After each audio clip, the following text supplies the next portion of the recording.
موقع پر اس بات کو سمجھ لیں کہ ترجیح دنیا کو نہ دے، ترجیح آخرت کو، اللہ کی ذات کو۔ ہماری آخرت کس طرح ٹھیک ہو سکتی ہے، آخرت میں کامیاب کس طرح ہو سکتے ہیں، آخرت میں اللہ تعالیٰ کی رضا کیسے پا سکتے ہیں، اس کو ترجیح دینی چاہیے۔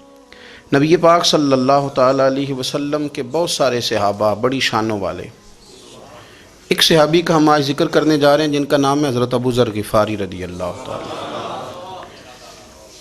ہمارے صوفیاء تصوف میں ایک جملہ بولتے ہیں کہ تیرا تو فقر ابو ذر ہے، یعنی جن کو صحیح درویش کہتے ہیں نا، صحیح درویش۔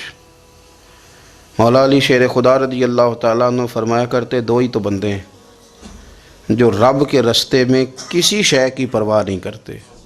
حضور کون سے؟ فرمایا ابو ذر غفاری ہے اور دوسرے علی المرتضیٰ ہے۔ مولا علی فرمایا کرتے یہ نا مسلمانوں میں سے چوتھے یا پانچویں مسلمان ہیں، شروع سے ایک سلیم الطبع آدمی، کچھ لوگ طبعاً بڑے نفیس ہوتے ہیں، طبعاً اللہ کی طرف سے شروع سے ہی۔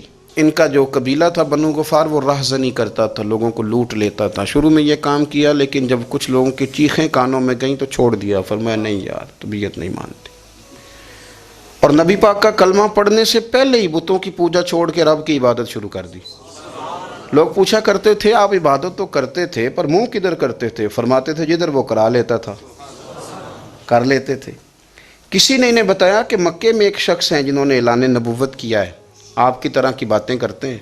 انہوں نے اپنے بھائی کو بھیجا، ان کا نام انیس تھا، پتہ کر کے واپس آئے، بھائی کہنے لگے ابو ذر، ان کا نام جندب ہے، اصل میں ذر ان کے بیٹے کا نام ہے اور کنیت سے زیادہ معروف ہیں، ابو ذر غفاری کہلاتے ہیں۔ فرماتے ہیں کہ بھائی نے آ کے بتایا کہ وہ نیکی کا حکم دیتے ہیں، برے کاموں سے منع کرتے ہیں، صلہ رحمی کا پیغام دیتے ہیں، لیکن لوگ سارے مخالف ہیں۔ یہ چیز بھی بڑی کاؤنٹ ہوتی ہے، اسے نہ کاؤنٹ کیا کریں۔ لوگوں کی ترجیحات بدلتی ہیں، صبح کچھ دوپہر کچھ شام کچھ، اسے نہ کاؤنٹ کریں۔ انہوں نے اس بات کو کاؤنٹ کر کے بتایا کہ لوگ ان کے جو ہیں نا وہ مخالف ہیں سارے۔ تو حضرت ابو ذر غفاری کہنے لگے مجھے تسلی نہیں ہوئی، میں خود جا کے پتہ کروں گا۔ کہتے ہیں مکہ شریف آیا تو کسی ایسے آدمی سے پوچھ بیٹھا، میں تو کچھ اور سمجھا تھا، وہ کچھ اور نکلا۔ مکے والوں نے بڑا مارا، مکے پہنچ کے پہلی جو چیز ملی وہ مار کھانے کی تھی۔ اب میں ڈرتے کسی سے پوچھتا ہی نہ، بھوک بھی بڑی تھی، رہنے کو جگہ نہیں تھی، حرم شریف میں لیٹا رہتا تھا۔ میرے نصیب دیکھو، مجھے ایک شخص نے آ کے ہلایا، کہنے لگے اگر مناسب سمجھیں تو میں آپ کو دیکھ رہا ہوں کافی دیر سے، آپ کوئی پردیسی ہیں، آپ کا اپنا مہمان نہ بنا لوں؟ تو میں نے کہا آپ کا کیا نام ہے؟ کہنے لگے میرا نام ہے علی ابن ابی طالب۔ کہتے ہیں مولا کائنات گھر لے گئے، کھانا بھی کھلایا، جگہ بھی دی سونے کو، خدمت بھی کی، لیکن چونکہ میں تو پہلے ایک سے پوچھ کے مار کھا بیٹھا تھا، میں نے پوچھا نہیں میں کدھر آیا ہوں۔ رات رہے، اگلی رات بھی رہے، لیکن میں نے بتایا نہیں میں کس کام آیا ہوں۔ حضرت ابو ذر غفاری رضی اللہ تعالیٰ عنہ کہتے ہیں خود ہی مولا علی نے پوچھا بتا سکتے ہو کیسے آئے ہو؟ میں نے کہا راز رکھ لو گے؟ فرمایا بڑا کشادہ سینہ دیا رب نے مجھے، تو بات تو کر۔ کہنے لگے یار میں تو محمد مصطفیٰ کی زیارت کرنے آیا صلی اللہ تعالی علیہ وسلم۔ یہ بے نیاز لوگوں میں سے ہیں حضرت سیدنا ابو ذر غفاری۔ میں حضور کی زیارت کے لیے ہوں۔ حضرت علی کہنے لگے سویرے لے چلوں گا۔ انسان بزدل نہیں ہوتا، ہر انسان بزدل نہیں ہوتا، اور بلا وجہ ٹکراؤ کی پالیسی بنا لینا یہ بھی سیانے لوگوں کا کام نہیں۔ حکمت کے تقاضوں کے مطابق چلنا یہ بھی دلیر لوگوں کا ہی کام ہوتا ہے۔ حضرت مولا علی کہنے لگے صبح لے کے چلوں گا پر حالات ٹھیک نہیں، شرارتی لوگ ہر جگہ ہوتے ہیں، اگر کوئی شرارتیوں کا ٹولہ ملا نا جو کھڑا ہوگا جاسوسی کرنے کے لیے کہ حضور کی طرف کون کون جا رہا ہے، تو میں نیچے جھکوں گا جوتے کا تسمہ ٹھیک کرنے کے لیے، لیکن آپ نے نہیں کھڑے ہونا، آپ نے چلتے رہنا ہے تاکہ کسی کو شک نہ ہو۔ کہتے ہیں اس ترتیب سے حضرت علی مجھے لے کے گئے، میں حضور کی بارگاہ میں پہنچا۔ مولا علی کہتے ہیں بڑے بڑے لوگ سوال کرتے تھے پر یہ شروع سے سلیم الطبع تھے، مجھے کہہ لینے دینا، جنہوں نے ماننا ہوتا ہے وہ لمبے سوال کرتے ہی نہیں۔ مان جو لیا تو لمبے سوالوں کی ضرورت ہی کوئی نہیں۔ کہتے ہیں لوگ بڑے بڑے سوال کرتے تھے پر ابو ذر نے 2-3 باتیں ہی پوچھیں اور آگے جا کے کہنے لگے حضور ہاتھ بڑھائیں مجھے کلمہ پڑھائیں۔ نبی پاک صلی اللہ علیہ وسلم نے کلمہ پڑھایا، فرمایا باہر جا کے نا ابھی ذکر کرنا کہ تم مسلمان ہو گیا، یہ ماریں گے۔ عرض کی حضور انہیں مارنے دے، میں آیا بھی مار کھا نہیں ہوں۔ انہیں مارنے دے نا. پڑا فلک کو کبھی دل جلوں سے کام نہیں. داغ دہلوی نے کہا تھا پڑا فلک کو کبھی دل جلوں سے کام نہیں، اور جلا کے راکھ نہ کر دوں تو داغ نام نہیں.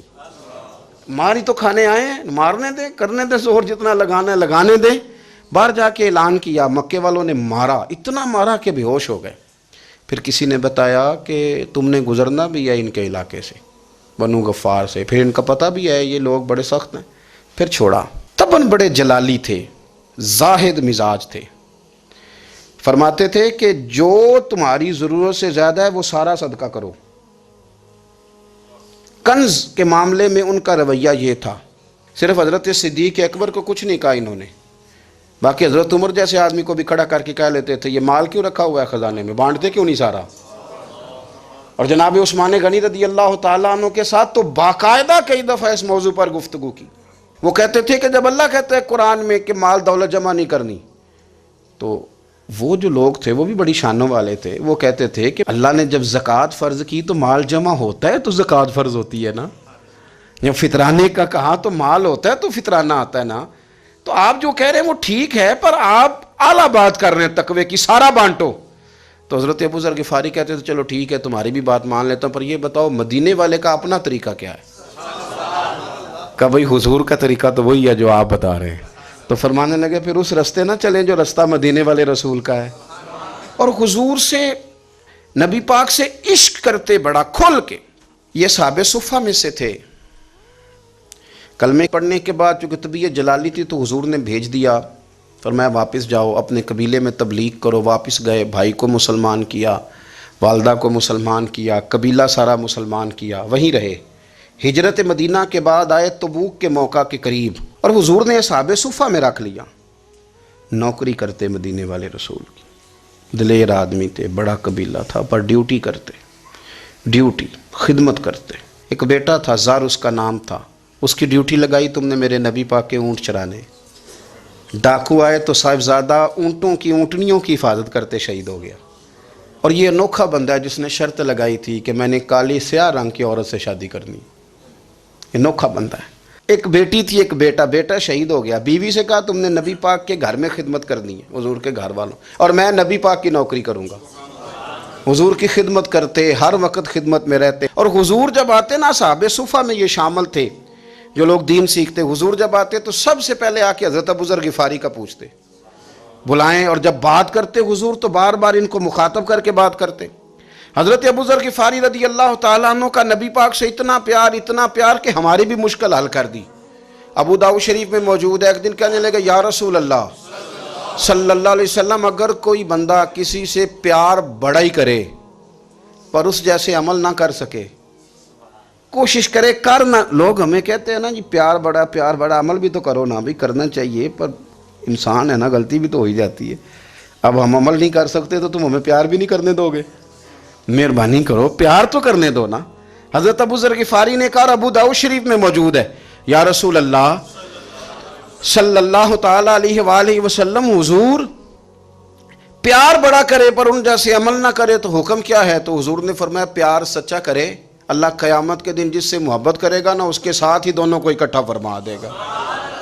تو حضرت ابو ذر نے فوراً کہا حضور پھر مجھے آپ سے بھی بڑا پیار ہے، رب سے بھی بڑا پیار ہے. فرمایا فکر نہ کرنا، جنت میں اکٹھے ہی جائیں گے.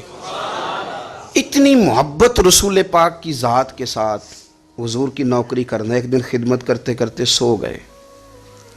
حضور مسجد میں آئے پتہ کرنے کہ ابو ذر آرام کر رہا ہے. یہ بھی مزہ ہوتا ہے، خیال رکھنا اپنے درویشوں کا، کیا کھایا کیا پیا، کہاں سوئے. حضور رات کو آئے، یہ سوئے ہوئے تھے. فرماتے ہیں حضور نے میرا انگوٹھا ہلایا، میں اٹھ کے بیٹھ گیا. حضور بھی میرے پاس بیٹھ گئے. اور میں ابو ذر بڑا پیار کرتے ہو، سونے آپ کو پتہ ہی ہے. کہا یار تو بڑی نوکری کرتا ہے، ایک دن وہ بھی آئے گا جس دن تجھے میری مسجد اور میرے شہر سے جانا پڑے گا، پھر کیا کرو گے؟ تو عرض کی حضور کسی کی طاقت ہے مجھے آپ کے شہر سے نکالے؟ میں تلوار نکال لوں گا. تو نبی پاک نے فرمایا تلوار نہ نکالنا، جہاں تمہیں بھیجا جائے چپ کر کے چلے جانا. حضور کب تک؟ فرمایا جب تک اللہ تیری اور میری ملاقات نہیں کرا دیتا، یعنی وصال تک. یہ واحد شخص ہیں کہ کہ حضور کے وصال ظاہری کا وقت آ گیا تو فرمایا کوئی میرے ابو ذر کو بلاؤ۔ جب یہ آئے تو حضور لیٹے ہوئے تھے، یہ جھکے نبی پاک کی طرف، حضور میں حاضر ہوں، تو حضور نے پکڑ کے سینے کے ساتھ لگایا۔ میرے رسول پاک صلی اللہ علیہ وسلم کی خدمت میں ایک دفعہ عرض کرنے لگے حضور مجھے صوبے کا گورنر بنا دیں، تو نبی پاک نے فرمایا ابو ذر میں عہدے پسند نہیں کرتا، تو تمہیں بھی میں کہتا ہوں عہدہ نہ لینا، تمہیں بھی کہتا ہوں عہدہ نہ لینا۔ فرمایا ابو ذر میں جو چیز اپنے لیے پسند کروں گا تمہیں بھی اسی کا مشورہ دوں گا، تم بندے اچھے ہو پر یہ کام تمہارے بس کا نہیں ہے۔ بڑے زاہد آدمی میرے رسول کریم صلی اللہ تعالیٰ علیہ وآلہ وسلم نے ان کے بارے میں فرمایا جس طرح نبیوں میں حضرت عیسیٰ علیہ السلام ہوئے، حضرت عیسیٰ دیکھیں نا، انبیاء میں اللہ تعالیٰ نے ہر قسم کی عظمت نبیوں کو دیں۔ جناب سلیمان علیہ السلام کا تو تخت بھی ہوا میں اڑتا تھا، جن تک تابع دار تھے، اور نبیوں میں حضرت عیسیٰ بھی ہیں جن کے پاس گھر بھی کوئی نہیں، شادی بھی کوئی نہیں کی، اینٹ سرانے رکھ کے تکیہ بناتے، ایک ان کے پاس کنگھی تھی اور ایک پیالہ تھا۔ دیکھیں جو بندہ نیک ہو نا وہ بھی نیک ہیں، اللہ کے نبی ہیں، آپ اپنا تقوی مسلط نہیں کریں گے، جو وہ کر رہے ہیں وہ بھی مخلص ہو کے کر رہے ہیں۔ حکومتیں جو چلانی ہیں تو وہ کس نے چلانی ہے؟ اگر نیک بندے نہیں آئیں گے تو غلط لوگ آئیں گے، قوموں پہ ظلم کریں، وہ بھی اپنی جگہ ٹھیک ہیں، لیکن یہ جو کر رہے ہیں یہ بات بھی اپنی جگہ بالکل ٹھیک ہے۔ ہم پتہ کیا کرتے ہیں، ہم چیزوں کو مسلط کرتے ہیں، ایک دوسرے پر مسلط نہیں کریں چیزوں کو۔ آپ جو کر سکتے ہیں، جو رستہ آپ کو صحیح لگتا ہے اختیار کر لیں، یہی تو ہمارے دین کا حسن ہے کہ سارے رستے واضح کر کے ہمیں دکھاتا ہے۔ حضرت عیسیٰ علیہ السلام نے ایک دن دیکھا کہ ایک بندہ نا انگلیوں کے ساتھ اپنے بال سیدھے کر رہا ہے، تو آپ نے فرمایا یار کنگھی کے بغیر بھی کام چل سکتا ہے، کنگھی بھی خیرات کر دی۔ دیکھا ایک بندہ ہاتھ کا تکیہ بنا کے لیٹا ہے، تو فرمایا اینٹ بھی دے دو کسی کے کام آ جائے گی۔ ایک دن دیکھا کہ ایک بندہ نا یوں چلو میں پانی پی رہا ہے، فرمایا پیالہ بھی رہنے دو، اس کے بغیر بھی کام چل ہی جاتا ہے۔ جناب عیسیٰ کا یہ زہد تھا۔ میرے نبی پاک علیہ السلام نے فرمایا جس نے جناب عیسیٰ کا زہد دیکھنا ہو وہ میرے ابو ذر غفاری کو دیکھے، ان کو دیکھے، یہ دنیا میں جناب عیسیٰ کے زہد کے مطابق چلتے پھرتے ہیں۔ ساری زندگی دولت کو، مال کو پسند نہیں کیا۔ جہاں رہتے تھے ایک گورنر صاحب نے 300 دینار تحفے میں بھیجے، تو ایک ہوتا ہے نا بندہ کہتا نہیں نہیں ضرورت نہیں، اور حضور سید عالم صلی اللہ علیہ وسلم نے حضرت عمر سے فرمایا تھا جو خود بخود آ جائے وہ قبول کر لو، اللہ کی طرف سے۔ لیکن ان کا رنگ فقیری والا تھا اور تھوڑا انوکھا تھا۔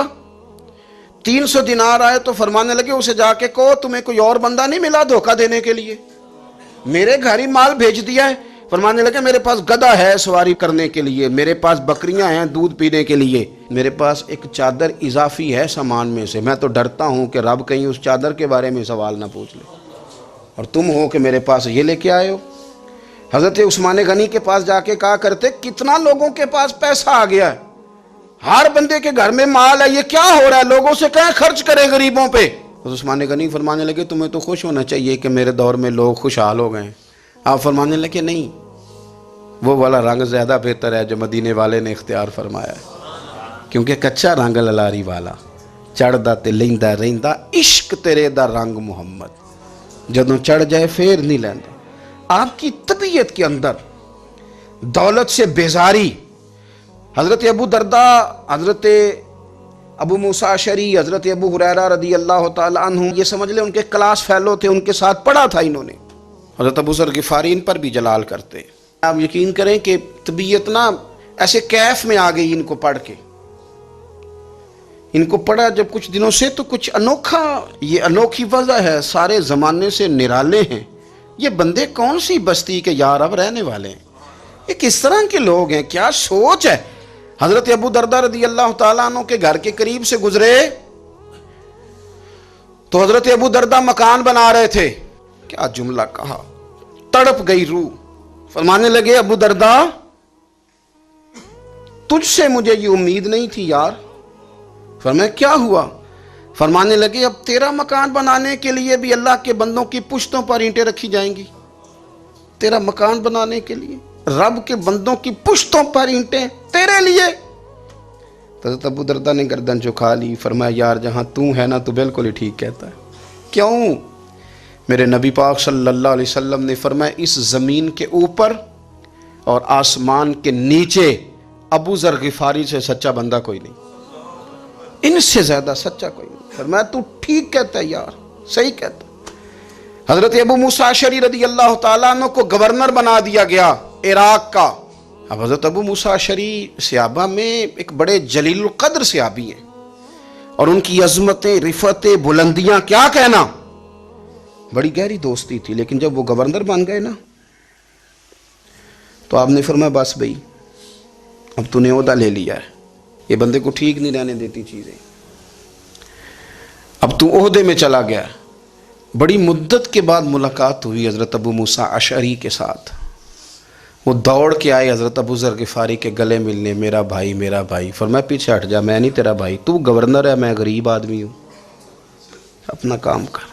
پھر دوڑ کے آئے، فرمایا ابو ذر تو میرا بھائی ہے یار، اکٹھے پڑھتے تھے حضور۔ فرمایا نہیں، جا تو نہیں میرا۔ پھر آئے، جانتے تھے نا یہ سچا بندہ ہے، یہ سچا بندہ ہے، یہ تقریروں والا نہیں، صرف وعظوں والا نہیں، اس کے اندر بھی بڑی سچائیاں ہیں۔ قریب آئے، آ کے کہا یار تو میرا بھائی ہے، میرے سینے لاگ۔ فرمانے لگے تو تیسری بار آیا ہے، مومن ہے، میں منہ نہیں موڑ سکتا، پر پہلے مجھے بتا گورنر بننے کے بعد تو نے مکان کتنے بنائے، باغ کتنے لگائے، چکیاں کتنی لگائیں، کتنے تو نے چیزیں بنائی ہیں، پہلے بتا۔ تو ابو موسیٰ اشعری نے ان کا ہاتھ پکڑا، رونے لگے، کہنے لگے جس محبوب سے تو نے تربیت لی ہے میں بھی انہی کا نوکر ہوں، جن کپڑوں میں میں عراق گیا تھا میرے آج بھی وہی ہیں یار۔ کیا بات کرتا ہے تو، میرے وہی ہیں۔ مجھے بتا اگر یہ عہدے خدمت کے ہم نہیں لیں گے تو پھر کیا ظالموں کو دیں گے، غیروں کو دیں گے؟ نہ کر، کچھ نہیں بنایا۔ حضرت سیدنا ابو موسیٰ اشعری رضی اللہ تعالیٰ عنہ روئے، اور جب کہا نا کوئی شے نہیں میرے پاس، تو فرمایا اچھا چل آ جا، پھر سینے لگ جا، تو واقعی میرا بھائی ہے۔ پھر حضرت ابو ذر غفاری نے محبت فرمائی، وہ درویشی، وہ فقیری، وہ سادگی، وہ نورانیت، وہ دل کے ساتھ اندر۔ ہمارے تو بہت سارے لوگ ہیں جو کہتے ہو کہاں لے جانا ہے مال، کیا ضرورت ہے مال کی، ہر وقت مال کی مخالفت کرتے ہیں، لیکن دل ان کا کہتا ہے کہ آئے صحیح، کسی طریقے سے پہنچے صحیح۔ حضور نے فرمایا بعض لوگوں کی زبانیں شہد سے زیادہ میٹھی، دل بھیڑیے سے زیادہ خطرناک، اوپر سے کہہ کچھ رہے ہیں اندر حالات کچھ اور ہیں۔ لیکن حضرت ابو ذر غفاری رضی اللہ تعالیٰ عنہ دوری دولت سے، آپ فرماتے کیوں ہیں لوگوں کے پاس مال، کس لیے اتنا مال جمع کیا ہے؟ کیا ساری غریبی ختم ہو گئی ہے، غربت مٹ گئی ہے ساری؟ کیوں لوگ مال بناتے ہیں؟ ایک اور آپ کی کلاس فیلو تھے جو بصرے کے گورنر بنے، عبداللہ بن عامر رضی اللہ تعالیٰ۔ ایک صاحب سے ملاقات ہوئی، جناب نافع تائی ان کا نام تھا، تو ابو ذر غفاری سے وہ بڑے شوق سے ملنے آئے، حضور کے صحابی سمجھ کر کے۔ فرمایا کہاں کے رہنے والے ہو؟ کہا میں تو بصرے کا رہنے والا ہوں۔ فرمایا وہاں میرے ایک کلاس فیلو ہیں عبداللہ بن عامر، کہا وہ تو آج کل گورنر ہیں۔ فرمایا میرا ایک پیغام دے دو گے اس کو جا کے؟ کہا حضور دے دوں گا۔ فرمایا اس سے جا کے کہنا تو گورنر بن کے بھی زندہ ہی ہے، اور میں پانی کا پیالہ پیتا ہوں، کھجور کھاتا ہوں اور رب کی عبادت کرتا ہوں، میں بھی تو زندہ ہی ہوں نا، تو بھی زندہ ہی ہے، اس سے آگے کچھ نہیں ہے، اور میں کھجور کھاتا ہوں، پانی کا پیالہ پیتا ہوں، میں بھی تو زندہ ہوں نا۔ اللہ اکبر۔ نافع تائی کہتے ہیں اس پیغام کی سمجھ نہیں آئی، لیکن میں لے کے گیا، عبداللہ بن عامر سے میری ملاقات ہوئی، تو میں نے کہا جی ایک پیغام دینا ہے، تو انہوں نے کچھ توجہ نہیں کی۔ جب میں نے بتایا نا کہ حضرت ابو ذر غفاری کا پیغام ہے، تو ان دونوں آنکھیں کھول دیں، کہنے لگے جلدی بتاؤ انہوں نے کیا کہا ہے۔ فقر اور درویشی کے رستے پہ چلنے والوں کے امام سیدنا ابو ذر غفاری نے کیا کہا ہے؟ تو کہتے ہیں مجھے پاس بٹھا لیا، شفقت فرمائی، کہنے لگے اب بتاؤ انہوں نے کیا کہا ہے؟ تو عرض کرنے لگے انہوں نے کہا ہے کہ تو گورنر ہے، تو بھی زندہ ہے، اور میں کھجور کھاتا ہوں، پانی پیتا ہوں، رب کو یاد کرتا ہوں، میں بھی تو زندہ ہی ہوں نا۔ کہنے لگے ایک دفعہ پھر کہا انہوں نے کہا تھا کہ میں کھجور کھاتا ہوں، پانی پیتا ہوں، عبادت کرتا ہوں، میں بھی تو زندہ، کہا ایک دفعہ پھر کہتے ہیں تیسری دفعہ کہا تو وہ اتنا روئے کہ انہوں نے چادر میں منہ چھپا لیا۔ کہنے لگے یار وہ ٹھیک ہی کہتا ہے، وہ صحیح کہتا ہے، اتنا مال، اتنے عہدے، اتنی چیزیں، اتنا کچھ جمع کر کے رکھا ہے، ان کا حساب دینا ان چیزوں کی اللہ کے حضور کیا عذر پیش کریں گے، کس طرح رب کی بارگاہ میں بتائیں گے کیا وجہ تھی، کن چکروں میں ہم نے زندگی گزار دی۔ سیدنا ابو ذر غفاری رضی اللہ تعالیٰ عنہ نے اپنی حیات مبارکہ ساری کی ساری فرماتے تھے کہ ہم نہیں عمل کریں گے تو کون کرے گا، وہ خاص سادگی، وہ خاص۔ اور پتہ میرے نبی پاک نے کیا فرمایا؟ فرمایا مجھے میرے رب نے حکم دیا ہے کہ میں 4 لوگوں سے پیار کروں۔ اللہ اکبر، کاش کبھی آپ اس حدیث کے جملوں کو سمجھیں۔ اور یار اللہ نے حکم دیا ہے محبوب پیار کرے، حضور کس سے؟ تو پہلے 3 مرتبہ نبی پاک نے ایک ہی شخص کا نام لیا، فرمایا علی سے، علی سے، علی سے، پھر فرمایا ابو ذر غفاری سے، پھر فرمایا جناب مقداد سے، پھر فرمایا سلمان فارسی سے۔ رب نے مجھے کہا ان سے پیار کرو، حضرت ابو ذر غفاری۔ تبوک کے موقع پر نا اونٹ پہ بیٹھے تھے، پیچھے رہ گئے، اونٹ پر بیٹھے تھے تو پیچھے رہ گئے، اونٹ سست تھا، تھک گیا، چل نہیں رہا تھا۔ حضرت ابو ذر غفاری رضی اللہ تعالیٰ عنہ پہلے تو اسے لے گئے یہ گاؤں میں کہ اونٹ بیمار ہو گیا، اس کا علاج کرایا، لیکن جب وہ ٹھیک نہ ہو سکا نا تو اونٹ وہیں چھوڑ دیا۔ حضور صلی اللہ علیہ وسلم کے پیچھے ضرور پہنچنا ہے میدان تبوک میں، تو جو سامان تھا وہ سارا پشت پہ رکھا اور اکیلے ہی چل دیے، تنے تنہا اور پیدل۔ سامنے سے گرد اڑتی ہوئی نظر آئی تو لوگوں نے کہا حضور پتہ نہیں کون آیا ہے۔ فرمایا تمہیں نہیں پتہ، مجھے تو پتہ ہے نا، ابو ذر غفاری آیا ہے، ابو ذر غفاری آئے۔ پھر حضور نے فرمایا یمشی واحدہ و یموت واحدہ و یبعث واحدہ، فرمایا یہ تنہا چلتے ہیں، یہ تنہا ہی دنیا سے جائیں گے، تنہا ہی اٹھائے جائیں گے، تنہا تنہا چلتے ہیں، تنہا ہی دنیا سے جائیں گے، انتقال تنہا ہی اٹھائے جائیں گے۔ جو بہت زیادہ سختی کرنے لگے صحابہ پہ، بہت زیادہ، تو حضرت عثمان غنی رضی اللہ تعالیٰ عنہ نے فرمایا کہ آپ اپنے مزاج کے لحاظ سے تو درست ہیں، پر جو چیز آپ طاری کرنا چاہتے ہیں جب شریعت گنجائش دیتی ہے تو آپ کیوں اتنی سختی فرماتے ہیں؟ تو فرمانے لگے ٹھیک ہے پھر مجھے ربضہ جانے کی اجازت دے دو۔ ربضہ ایک بستی تھی، جنگل تھا، وہاں کوئی آتا جاتا نہیں تھا، اسی کسے دے کچھ نہیں جلا گئے تو نہ کچھ ہڈا دردی۔ حضور نے کہا تھا نا یمشی واحدہ، تو اکیلا چلے گا، ربضہ چلے گیا۔ حضرت سیدنا عثمان غنی نے کہا یہ کچھ بکریاں لے جاؤ، دودھ پی لیا کرنا۔ فرمایا عثمان مجھے مال کی تو ضرورت پہلے دن سے ہی کوئی نہیں، مجھے تو رب رسول کی ضرورت ہے، ان کی کرم نوازیاں میرے ساتھ رہتی ہیں۔ تشریف لے گئے، وہاں تنہا کھجور کے خشک ٹکڑے کھاتے، عبادت کرتے، اللہ کو یاد کرتے۔ بڑے بڑے لوگوں نے آ کے کہا کہ ابو ذر آپ کی بڑی شان ہے، ہمارے ساتھ چلیں۔ فرمایا چھوڑو، کہاں منشور ہم اور کہاں ہنگامے محبت کے، ایک حجرے میں رہتے ہیں خدا کو یاد کرتے ہیں، ضرورت کوئی نہیں، جہاں ہوں نا وہاں میں ٹھیک ہوں، حاجت نہیں۔ وصال کا وقت آ گیا، دنیا سے جانے کا ٹائم آ گیا، اکیلے ہیں، بیوی ہے اور بیٹی ہے، جنگل کا علاقہ ہے، حج ہو گیا، رستے بند ہو گئے، بیمار ہو گئے۔ اپنی اہلیہ کو بلا کے کہنے لگے اب میں بچوں گا نہیں، اب جانے کا وقت آ گیا ہے۔ میں نے فقیری جو حضور کی دیکھی تھی اس میں نے وقت گزارا ہے، اور دیکھ میں جا بھی فقیری میرا ہوں، لے سجدہ سا توڑ دی پائی، جان بھی دیتی تیرا تیرے، اب جانے کا وقت ہے۔ تو اس طرح کرنا، اگر تیرے پاس کوئی کپڑا ہوا تو مجھے کفن دے دینا، نہ ہوا تو اللہ کے سپرد کر دینا۔ کہا ہم 2 عورتیں ہیں، جنازہ، غسل، کفن۔ فرمایا رب جماعت بھیجے گا میرے لیے، لوگ آئیں گے، میرے نبی پاک نے مجھ سے وعدہ کیا تھا آئیں گے نا لوگ۔ تو اہلیہ کہنے لگی ابو ذر آپ کو کیسے پتہ ہے کہ آپ اس صحرا میں انتقال کر جائیں گے، اللہ شفا دینے والا ہے۔ فرمانے لگے ہم 3-4 لوگ بیٹھے تھے تو حضور نے فرمایا تھا تم میں سے ایک شخص صحرا میں اکیلا انتقال کر جائے گا۔ تو وہ میرے جتنے باقی ساتھی تھے وہ سارے انتقال کر گئے، اب میں اکیلا ہی بچا، مجھے پتہ ہے وہ میں ہی ہوں، تو تم دیکھنا تمہیں کوئی نہ کوئی مل جائے گا غسل کفن کے لیے۔ آپ کی اہلیہ کہتی ہیں کہ میں اٹھی، کبھی دوڑ کے میں باہر جاتی، سڑک پہ جا کے دیکھتی کوئی گزر رہا ہے، پھر میں آ کے کہتی حج ختم ہو گیا ہے، رستے بند ہو گئے ہیں، کون آئے گا جنگل میں، پھر میں آ کے ان کی تیمارداری کرتی، پھر اٹھ کے جاتی، پھر میں آ کے تیمارداری کرتی. اچانک میری نظر پڑی تو ایک چھوٹا سا قافلہ آ رہا تھا. اس قافلے میں چند لوگ تھے اور سب سے بڑھ کر صحابی رسول حضرت عبداللہ ابن مسعود بھی تھے.